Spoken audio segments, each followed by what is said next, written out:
एक का पहला क्वेश्चन है कि दी गई आकृति में मान ज्ञात कीजिए। तो ये आकृति दिया गया है, ये भी पता है इसको हम क्या बोलते हैं, लंब, और ये क्या है, कर्ण। नीचे का क्या है, आधार। तो आधार नहीं दिया गया है तो हमको हम इसका पहले क्या निकालेंगे, आधार निकालेंगे। यहाँ पे समकोण त्रिभुज है, ठीक। तो समकोण त्रिभुज PQR में PQ बराबर दिया है 12 सेंटीमीटर और PR जिसको हम कर्ण बोलते हैं वो दिया है 13 सेंटीमीटर। अब हमको क्या निकालना है, पहले QR निकाल लेते हैं। तो क्या करेंगे, इस त्रिभुज में पाइथागोरस प्रमेय लगाएंगे। तो समकोण त्रिभुज PQR में पाइथागोरस लगा दो। पाइथागोरस प्रमेय से, पाइथागोरस प्रमेय क्या होती है, कर्ण का वर्ग, किसी समकोण त्रिभुज में कर्ण का वर्ग उसके शेष अन्य दो भुजाओं के वर्गों के योगफल के बराबर होती है। अर्थात कर्ण का वर्ग बराबर लंब का वर्ग प्लस आधार का। तो कर्ण दिया गया है 13 का वर्ग बराबर लंब 12 का वर्ग। यदि हम इसको थीटा लेते हैं प्लस आधार नहीं पता है QR का वर्ग, 13 का वर्ग हो जाएगा 169, 12 का हो जाएगा 144 प्लस QR का स्क्वायर।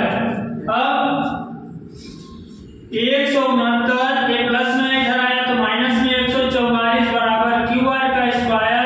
169 में 144 घटाएंगे तो बचेगा 9 में 4 गया तो 5 और ये 6 में 4 गया तो 2, 25 बराबर QR का स्क्वायर। 25 किसका स्क्वायर होता है, 5 का। ये आ गया QR बराबर 5 सेंटीमीटर। कितना आया, 5 सेंटीमीटर। देखो इसका आधार 5 सेंटीमीटर आ गया। अब हमको देखो निकालना किसका मान है, मान किसका निकालना है, क्वेश्चन बोलो। मान बोलो क्वेश्चन। आंसर कितना है, मान क्या बोल रहे हैं सर, वो QR मान का वीडियो कर रहा हूं।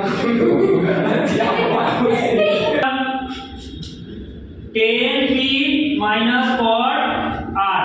ध्यान देना कि यहाँ पे थीटा p पे बन रहा है, यहाँ पे थीटा बन रहा है और यहाँ पे r पे बन रहा है थीटा। हम क्या बताए थे अभी कि जहाँ पे कोण बनेगा, मान लो p पे कोण बनेगा तो ये PQ आधार हो जाएगा। PQ क्या होगा, आधार। जिस पे कोण बन रहा है वो आधार हो जाएगा। और यदि r पे कोण बनेगा तो आधार क्या हो जाएगा, QR। ध्यान से समझना, यदि p पे बन रहा है तो PQ आधार होगा और यदि r पे बन रहा है तो QR आधार होगा। जब p पे बन रहा है तो PQ आधार हो गया तो ये लंब हो जाएगा QR, और यदि r पे बन रहा है तो QR आधार हो गया और PQ लंब हो जाएगा। तो tan थीटा बराबर क्या होता है, लंब बटे आधार। tan थीटा बराबर लंब बटे आधार। तो ये थीटा किसको मान रहा है, P को। ध्यान से देखो, थीटा किसको मान रहा है, P को। तो ये है P, इसके लिए लंब कितना होगा, 5। लंब A होगा कि नहीं, QR बटे लंब बटे आधार। तो आधार क्या हो जाएगा, PQ।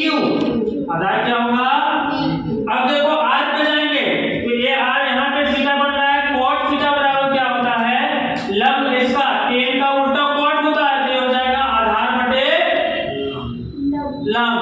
तो इसके लिए आधार क्या होगा, आधार इसका भी क्या है, QR। देखो थीटा यहाँ पे बन रहा है, R पे बन रहा है ना, इसलिए ये आधार का काम करेगा और ये लंब का काम करेगा। तो QR बटे PQ। ये देखो QR बटे PQ से QR बटे PQ कट जा रहा है, मतलब 0। QR बटे PQ में हम QR बटे PQ को घटाएंगे तो 0 आएगा। या तो मान रख दो, QR का मान है 5, PQ का मान है 12 माइनस 5 बटे 12। 5 बटे 12 में 5 बटे 12 घटाएंगे तो 0। ये हो गया आंसर, 10p माइनस